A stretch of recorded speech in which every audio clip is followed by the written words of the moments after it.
Hello everyone, welcome back to another Watchin. Today I'm going to do a quick box opening for my watchgang black membership watch for October. Before we get to that, you'll see that I am wearing my Melbourne Sorrento. This was one of the watchgang platinum watches a while back, and I've got it on a Barton Bands canvas strap that is starting to show some signs of wear, but I kind of dig the look that it's getting. Also, guys, if you like Spinnaker watches, Aviate watches, ballast watches, check below. I've got links and discount codes for all of those. And if you are into cars, check out my other YouTube channel, Mileage Unknown.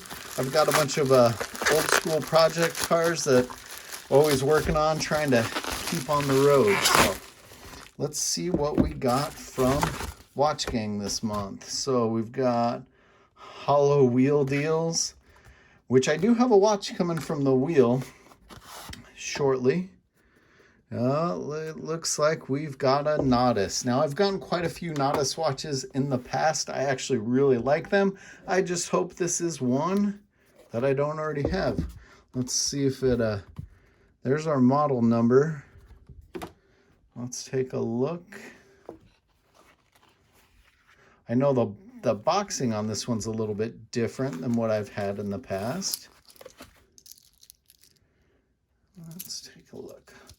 Throw this one on wrist really quick. Well, maybe not on wrist really quick. Let's get a little bit closer look here. I do like that dial. I mean, it's got silver and white, kind of gives it a cool hyper look to it. And we've got brushed and polished throughout the case. Kind of an interesting case design on this one. Got brushed and polished on the bracelet as well.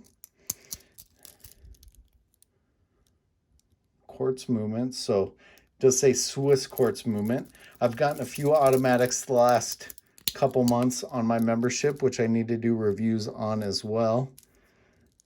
There it is on my roughly 7-inch wrist. Looks like got a little bit of room. Plus it's got some micro adjustments, so I'm guessing, seems like I usually have to do about 2 or 3 links and maybe some micro adjustments. Swiss movement. I like that one. Just kind of simple, clean. You know, it's a little chunky, so it might not be to everyone's style, but for my $99 membership, I think it's kind of cool. A little bit different. I'm good with it. I dig it. What do you guys think of this one? Let me know in the comments below. As always, guys, thanks for watching.